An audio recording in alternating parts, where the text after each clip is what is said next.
The ancient moon of Kepler 186f wasn't supposed to hold any secrets. It was just another dead rock floating in space, or at least that's what lead archaeologist Tom Reed thought until today. His hands trembled as he brushed away centuries of dust from the metallic surface beneath his feet. "Captain, you need to see this," Tom called through his suit's communication system. His heart pounded against his chest as he swept his light across the symbols etched into the wall. They weren't like anything he'd seen in his 20 years of space archaeology. Captain Mike Anderson floated down from the research ship hovering above. His boots kicked up sparkly moon dust as he landed next to Tom. "What did you find?" he asked, his voice crackling through the radio. Tom pointed his light at the wall. "These markings, they're not just decorative. They're part of some kind of record system." He ran his scanner over the symbols, and his tablet began translating the ancient text. "This facility, whatever it was, is over 500 million years old." The captain whistled low. "That's older than anything we've found before." As Tom's device continued to decode the symbols, his eyes grew wider. "Sir, this isn't just any record." He paused, double-checking the translation. "This is a prison manifest." Over the next few hours, more members of the archaeological team gathered around the discovery. They carefully documented every marking, every symbol. The more they translated, the more incredible the story became. "Listen to this," Tom announced to the gathered team. "According to these records, this was just an observation post. The actual prison." He checked his tablet again, making sure he wasn't misreading. The actual prison was a whole planet. Dr. Linda West, the team's xenobiologist, leaned in closer to the wall. "A planet-sized prison? That's impossible. The resources needed would be massive." Tom finished for her. "But these records are clear. They used an entire planet as a maximum security prison for the galaxy's most dangerous criminals." The team worked through their oxygen reserves, refusing to leave until they had uncovered more. As the local star began to set, casting long shadows across the moon's surface, Tom's tablet beeped with a new translation. His face went pale inside his helmet. "Captain," he called out, his voice shaking, "I have coordinates." The team gathered around his tablet as he projected a 3D map of the galaxy. A single point of light blinked in a very familiar location. "That's impossible," Captain Anderson whispered. "The coordinates match perfectly," Tom confirmed. "The prison planet they're describing. It's Earth." The silence that followed was heavy enough to crush diamonds. Each team member stared at the holographic display, watching the blinking light that marked their homeworld. "There's more," Tom continued, his voice growing stronger with excitement. "These records, they're not just a manifest. They're a warning." He scrolled through the translation. Earth wasn't just any prison. It was designed to be the most secure facility ever built. The records say they used environmental weapons we can't even understand. Linda spoke up, her scientific mind already racing. "Environmental weapons? What does that mean?" "They modified the entire planet," Tom explained, reading further. "The gravity, the atmosphere, even the microscopic life forms. Everything was weaponized to contain the prisoners." Captain Anderson stepped back, processing the implications. If Earth was a prison, then what does that make us? Tom looked up from his tablet, meeting the captain's gaze through their helmets. "I think that's exactly what we need to find out." He turned to face the ancient wall one last time. "These records mention observation protocols. There might be more facilities out there, watching Earth even now." The captain nodded slowly. "Plot a course," he ordered. "We're going home. But this time, we're looking at Earth with new eyes." As the team packed up their equipment, Tom couldn't help but stare at his homeworld, visible as a tiny blue dot in the distance. For 500 million years, Earth had kept it secret. Now, finally, the truth would come out. Their small archaeological mission had just become something much bigger. the key to unlocking humanity's true origins. The research ship dropped out of faster-than-light travel at the edge of the solar system. Tom and his team had decided to approach Earth carefully, using their ship's stealth systems. After their discovery of Earth's true nature as an ancient prison, they couldn't risk causing panic. "Activate the cloaking shields," Captain Anderson ordered from his command chair. The ship's outer hull shifted, becoming nearly invisible against the backdrop of space. Tom sat at his research station, comparing their scans of Earth with the ancient prison records they'd found. The more he looked, the more obvious it became. Earth wasn't natural at all. It was a carefully designed prison facility, hidden in plain sight for millions of years. "This is incredible," Linda said, looking over his shoulder at the data. "According to these records, Earth's gravity was artificially increased. It wasn't meant to be this heavy." Tom nodded, pulling up more information on his screen. The high gravity was meant to keep prisoners from escaping. Most alien species would be crushed under their own weight. He paused, thinking about what this meant. "But humans, we evolved to handle it. We're stronger than most species because we grew up in what's basically a gravity weapon." The ship moved closer to Earth, staying hidden behind the moon as they continued their research. Captain Anderson joined them at the research station, his face serious as he studied their findings. "What about our atmosphere?" the captain asked. "Was that designed too?" Linda pulled up her biological analysis. "Yes, and you won't believe this. Oxygen, the air we breathe. It's actually poisonous to most alien life forms. The prison designers filled Earth's atmosphere with it as a way to kill any prisoners who try to escape. But we need oxygen to live," Tom said, amazed. "Our bodies actually learn to use a poison as fuel." The team worked through the night, discovering more shocking truths about their home planet. Each new finding showed how Earth had been weaponized to contain the most dangerous prisoners in the galaxy. "Look at this," Linda called out, pointing to her screen. "Earth's bacteria and viruses. They weren't accidents. They were security systems.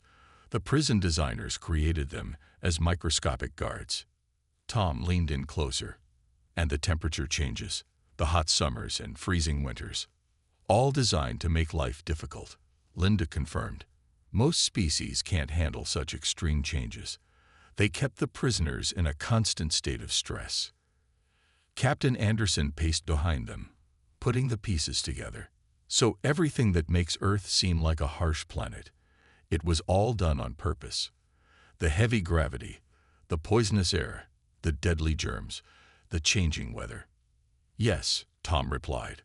"Earth isn't just a prison. It's the most sophisticated containment facility ever built." The captain stopped pacing. "But that's what doesn't make sense. If Earth was designed to be impossible to survive on, how did humans end up not just surviving, but thriving?" Linda pulled up the human genome on her screen. "That's the most amazing part. We didn't just survive these harsh conditions. We adapted to them. Every single thing that was supposed to kill the prisoners ended up making us stronger. We turned their weapons into our advantages," Tom added. "The high gravity gave us strong bones and muscles. The oxygen made us more energetic than other species. The bacteria and viruses helped us develop powerful immune systems. Even the changing temperatures taught us to adapt quickly." The ship's sensors suddenly beeped, showing movement on Earth's surface. Through their view screen, they watched as human ships launched into space, routine cargo vessels and passenger shuttles, completely unaware of their world's true nature. "Look at them," Tom said softly. "They have no idea they're living in the galaxy's greatest prison. No idea that their ancestors were considered so dangerous they needed an entire planet to contain them." Captain Anderson watched the Earth ships with new respect. "Maybe that's why we're advancing so quickly in space technology. All those prison systems designed to keep us in are now helping us get out," Tom finished. "The question is, what happens when the rest of the galaxy realizes the prisoners have not only survived, but are about to break free?" The team fell silent, watching their homeworld spin below them. Earth's true nature was now clear. But this was just the beginning of an even bigger discovery. From their hidden ship in orbit, Tom and his team watched humanity go about its daily life. Cities glowed like strings of pearls across the night side of Earth, while the day side buzzed with activity. Space stations circled the planet, and ships moved back and forth to the Moon and Mars colonies. "It's amazing," Linda said, adjusting their observation cameras. "We're watching a prison break that's been happening in slow motion for thousands of years." Tom nodded, studying the data on his screens. His team had spent the last week secretly observing human civilization, and each discovery left them more amazed than the last. "Captain, you need to see this," Tom called out, pointing to his genetic analysis. "I've been comparing human DNA with the prison records. It's not what we expected at all." Captain Anderson floated over in the zero gravity of the observation deck. "What did you find?" "Humans aren't just the descendants of one prisoner species," Tom explained, showing complex DNA charts on the main screen. "Our DNA has traces of at least 5 different ancient species, maybe more." Linda moved closer to examine the data. "Are you saying what I think you're saying?" Tom nodded. "The prisoners who survived Earth's harsh conditions, they didn't just survive. They adapted, and then they began to interbreed. Modern humans are a combination of the toughest, most adaptable beings in the galaxy." The captain whistled blow. "No wonder we're so different from other species we've met. We're carrying the best survival traits of multiple races." Their conversation was interrupted by an alert from the ship's sensors. On the screens, they watched a group of human workers building a new space station. The workers moved with ease through space, their bodies adapting quickly to zero gravity despite being evolved for Earth's heavy pull. "Look at how easily they switch environments," Linda pointed out. "From crushing gravity to zero gravity, from deadly radiation to extreme cold. No other species can adapt so quickly." Tom pulled up more data. "It's not just physical adaptation. Look at their problem-solving abilities." He showed footage of humans fixing complex machinery, creating new technologies, and working together in large groups. "The prison designers made a mistake," Captain Anderson realized.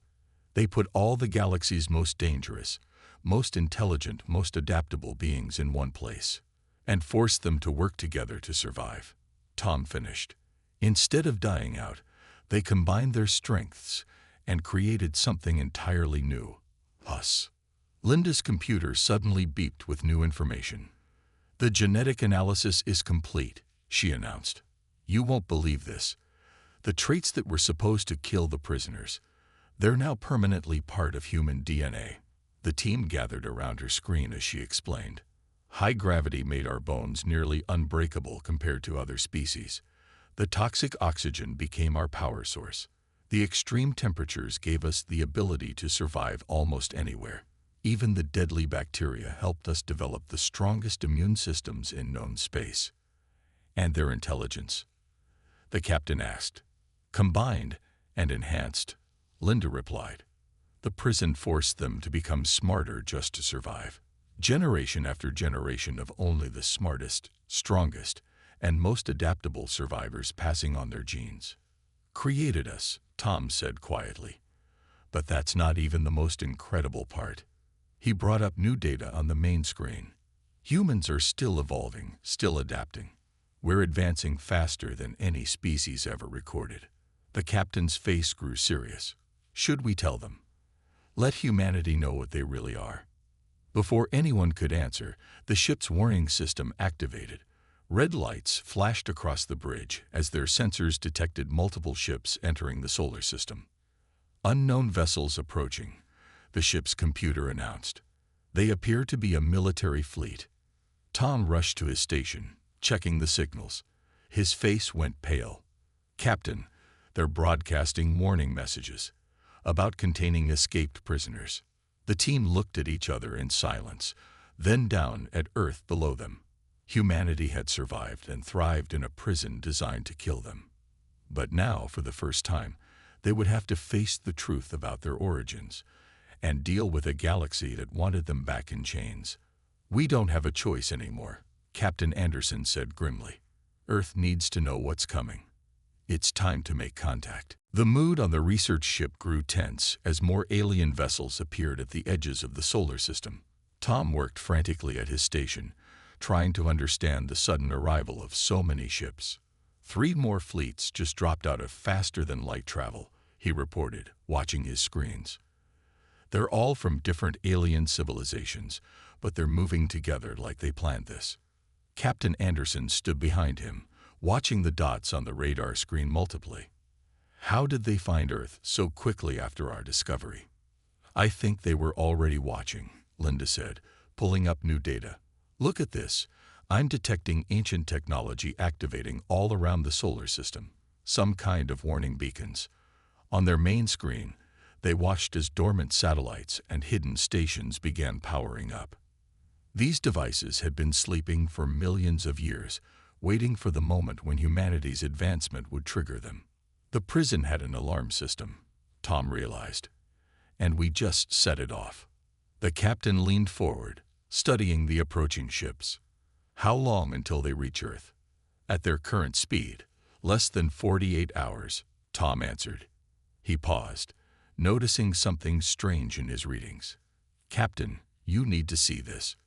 The aliens? They're scared. Linda moved to his station, looking at the data. He's right. Their communications are full of panic. They keep using words like containment and emergency. Tom pulled up more information on the main screen. I've been analyzing humanity's technological progress. In the last 100 years, humans have advanced more than most species do in 1,000 years. The aliens aren't just scared of our prison origins. They're terrified of how quickly we're developing. The captain nodded slowly. Think about it. In just a few centuries, we went from horse-drawn carriages to space colonies, from simple tools to advanced computers, from basic medicine to genetic engineering. And we're still accelerating, Linda added. She showed them a graph of human progress. The line curved sharply upward, faster and faster. No other known species has ever developed this quickly. It's like we were designed for it, Tom finished. He turned to his computer, typing rapidly. The prison didn't just make us stronger. All those challenges, all those deadly systems we had to overcome, they forced us to become problem solvers. Innovation became part of our basic nature. The ship's sensors beeped again. More alien vessels were arriving every hour. On Earth below, humans continued their daily lives, unaware of the gathering storm above them. Look at these readings, Linda said suddenly. The aliens are scanning Earth, but they're having trouble. Our bodies evolved to resist the prison's scanning systems. We're naturally hidden from their technology. Captain Anderson paced the bridge, thinking hard. So we're not just strong and adaptable.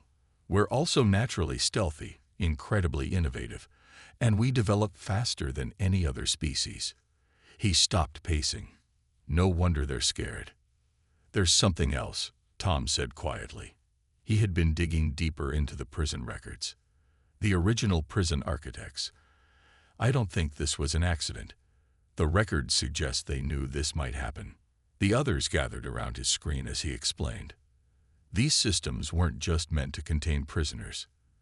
They were challenges, tests. The architects wanted to see if any species could survive them all. And if they did, they would become something new, Linda whispered. Something stronger. Earth wasn't just a prison, Tom said.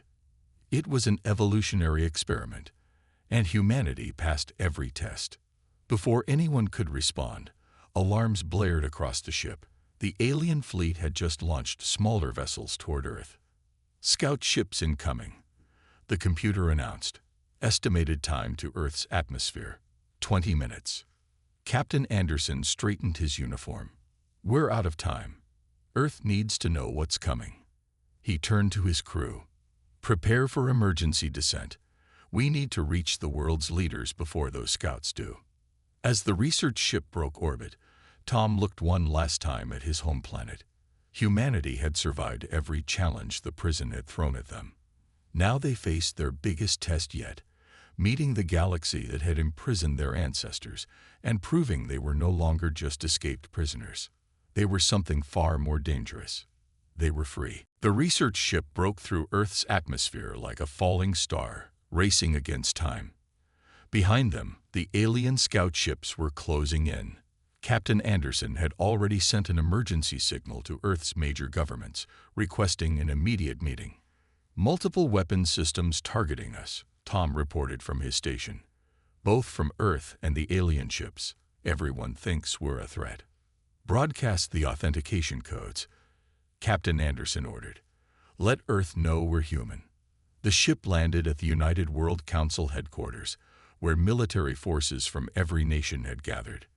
As Tom and his team stepped out of their ship, they faced a wall of tanks, soldiers, and aircraft all aimed at them. The council leader, Admiral James, stepped forward. "You'd better have a good reason for causing all this panic," he said, pointing at the sky where the alien ships were now visible to everyone. "Sir," Tom said, holding up his research data, "Earth is about to face its greatest crisis. Those ships up there, they're here because they just discovered what Earth really is and what humans really are." Inside the council chamber, Tom quickly explained everything: Earth's history as a prison, humanity's origins, and the approaching alien fleet. The room fell silent as world leaders tried to process this incredible information. "You're telling us," Admiral James said slowly, "that Earth was a prison. We're all descendants of those prisoners, and now the aliens want to lock us up again." "Yes," Tom replied. "But there's more." He activated a hologram showing the alien fleet's weapons. "They're scared of us. That's why they brought so many ships. They know what we've become." Linda stepped forward, adding to Tom's explanation. "The prison didn't just fail to kill us. It made us stronger. Every security system, every deadly feature, we adapted to them all. We became something new, something that had never existed before." The chamber erupted in discussion as military leaders argued about how to respond. But before they could reach a decision, the main screen lit up with an incoming transmission. The alien fleet had arrived. The alien commander appeared on screen. Its body was long and spindly, evolved for a low-gravity world. "Humans," it spoke through a translator, "you have been contained on Earth for 500 million years. Your ancestors were the most dangerous criminals in the galaxy. Return to your prison quietly, and no one needs to be hurt." Admiral James stood tall. "Earth is our home," he replied. "We were born free, and will stay free." The alien commander's eyes narrowed. "You don't understand. Your bodies are weapons. Your minds are dangerous. Your adaptability threatens the galaxy's stability. You must be contained." That's when Tom noticed something strange on his scanner. "Admiral," he whispered urgently, "our satellites are picking up unusual readings from their ships. Their weapons, we've seen this technology before." Linda checked the data and smiled. "He's right. Their weapons are based on the same principles as Earth's prison systems, the same systems we adapted to over millions of years." Understanding spread through the council chamber. Humanity hadn't just survived Earth's prison systems, they had mastered them. The aliens' greatest weapons were using principles that humans had overcome ages ago. Admiral James turned back to the screen. "We understand more than you think," he said to the alien commander. "We've spent millions of years breaking out of your prison. Did you really think we wouldn't learn how to handle your weapons too?" As if to prove his point, several human ships rose from hidden bases around Earth. The alien commander's eyes widened as their sensors detected technology they thought impossible for humans to possess. "Impossible," the alien commander whispered. "You've already reversed engineered everything," Admiral James finished. "We've known about alien technology for years. We just chose to keep quiet about it." He leaned forward.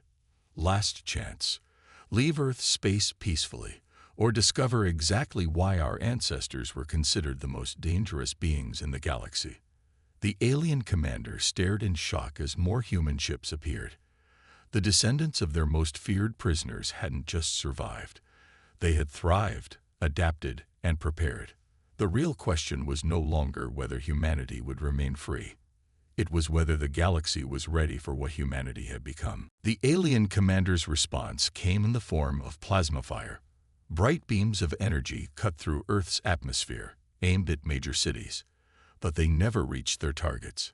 Shields holding at full strength, reported the Earth Defense Command Center. The energy weapons bounced harmlessly off invisible barriers protecting every human settlement. Decades of reverse engineering alien technology had prepared humanity for this moment. Admiral James stood in the command center, watching the battle unfold on massive screens. Tom and Linda worked nearby, analyzing the alien attack patterns. "They're using standard prison containment weapons," Tom called out. "The same technology that was used to keep our ancestors trapped here. But they don't realize. We've had millions of years to figure out how to beat them." Linda finished, her fingers flying over her keyboard. "Every weapon they're using, we've already adapted to defeat." The alien fleet pressed their attack, launching waves of fighters toward Earth. They expected to find a primitive species, barely able to defend itself. Instead, they found an enemy that had prepared for this fight for generations. Human ships rose from hidden bases under the oceans, behind the moon, and beneath the polar ice caps. The aliens had thought they were watching Earth carefully, but humans had learned stealth from surviving the prison's detection systems. "Look at their faces," Admiral James said, pointing to the video feed of the alien commander's bridge. The spindly aliens were panicking as their sensors showed more and more human ships appearing from nowhere. "All defense grids online," announced the command center's eye. "Counterattack ready." Admiral James nodded. "Show them what humanity can do." The battle that followed would be remembered for centuries. Human ships, built to handle Earth's crushing gravity, moved with impossible speed and strength. Their crews, evolved to resist extreme conditions, stayed calm and focused while alien crews struggled with the stress of combat. "Their ships are breaking formation," Tom reported, watching the tactical display. "They can't handle our attack patterns. They're not used to enemies who can think and adapt so quickly." Linda's scanners picked up new information. The alien crews are getting sick. Earth's bacteria, the same microscopic life forms that were supposed to be our prison guards, they're affecting the alien ship's life support systems. Even the alien weapons worked against them. Their energy beams, designed to work in the prison's high gravity, were weaker in space. But human weapons, built to punch through Earth's dense atmosphere, cut through alien shields like paper. "We're not just winning," Admiral James realized. "We're showing them why Earth's prison failed to hold us. Everything they used to try to contain us has become our strength." The alien commander appeared on screen again, his composure shattered. "How is this possible? You were supposed to be primitives, just escaped prisoners." "We're not escaped prisoners," Admiral James replied calmly. "We're what happens when you take the galaxy's most dangerous species and give them millions of years to evolve together. We're what happens when you try to use a planet as a prison and it becomes a training ground instead." On the tactical displays, alien ships were retreating in chaos. Their carefully planned attack had turned into a desperate escape. Human vessels, showing combat moves never seen before, pressed their advantage without mercy. "They're sending out surrender signals," Tom announced, all across their fleet. Admiral James looked at the battle data one last time. The fight had lasted less than 2 hours. Earth's secret weapons, humanity's adaptability, strength, and intelligence had proved more powerful than any alien technology. "Send the message to all alien vessels," he ordered. "Earth is no longer a prison. It's our homeworld, and we will defend it. The children of your prisoners have become their own guards." As the alien fleet retreated in defeat, Tom turned to Linda. "Do you think they understand yet what Earth really created?" Linda watched the last alien ships disappear into faster-than-light travel. "They're beginning to. Earth wasn't just a prison. It was a forge. And it didn't just contain us. It perfected us. Admiral James finished. And now the galaxy will have to accept that humanity isn't just free. We're something entirely new. The stars beckoned above them, no longer prison walls but open roads to the future. Humanity's greatest prison break was complete, and their real journey was just beginning. 1 month after Earth's victory, Tom stood at a window on the International Space Station, watching ships from across the galaxy arrive. This time, they came not as enemies but as diplomats, each hoping to establish peaceful relations with humanity. "Hard to believe how much has changed," Linda said, joining him at the window. "A month ago, they wanted to lock us up. Now they're lining up to talk to us." Tom nodded, watching an alien diplomatic vessel dock with the station. After humanity's decisive victory, the galaxy had been forced to accept a new reality. Earth wasn't a prison anymore. It was the capital of an emerging power. "Ambassador Tom." A young assistant called from the doorway. "The Galactic Council is ready for humanity's first official address." Tom straightened his new diplomatic uniform. After helping discover Earth's true nature, he had been chosen to represent humanity to the wider galaxy. He and Linda walked to the station's main conference room, where representatives from over 50 alien civilizations waited. The room fell silent as Tom took his place at the speaker's podium. Screens around the room showed billions of beings across the galaxy watching this historic moment. "For 500 million years," Tom began, "Earth was known to you as Prison World 139. You thought you could contain the galaxy's most dangerous beings there. Instead, you created something unprecedented." He gestured to the window, where Earth hung beautiful and blue in space. "Every security measure you put in place became a challenge for us to overcome. The crushing gravity made us strong. The toxic atmosphere became our breath. The deadly microbes became our allies. The extreme temperatures taught us to adapt." The alien representatives shifted uncomfortably in their seats. Many of them still couldn't believe how completely their prison had failed. "But your greatest mistake," Tom continued, "was putting all those brilliant, dangerous minds together. Our ancestors didn't just survive. They worked together, shared their strengths, and created something entirely new: humanity." Linda stepped forward, activating a holographic display. It showed human ships already exploring far beyond the solar system, using technology that combined Earth's prison systems with new human innovations. "We're not your prisoners anymore," Tom said. "We're not even just your equals. We're what happens when you take the galaxy's most ambitious species and give them an entire planet as a challenge to overcome." The alien diplomats watched in amazement as the display showed human colonies being established on worlds they had considered uninhabitable. Humanity's ability to survive in extreme conditions had become their greatest asset. "Earth was supposed to be our cage," Tom said. "Instead, it became our proving ground. And now," he smiled, "now the entire galaxy is open to us." An older alien stood up, its crystalline body glittering in the station's lights. "What are your intentions?" it asked nervously. "Revenge for the imprisonment?" Tom shook his head. "We're not looking for revenge. We're looking to explore, to learn, to grow. Yes, we're dangerous, but only to those who threaten us. To the rest of the galaxy, we offer something more valuable: partnership." He activated another display, showing human medical breakthroughs that could help other species, engineering solutions that could solve galactic problems, and innovations that combine the best of Earth's harsh lessons with alien technology. "Our ancestors may have been your prisoners," Tom concluded, "but we've become something they never expected.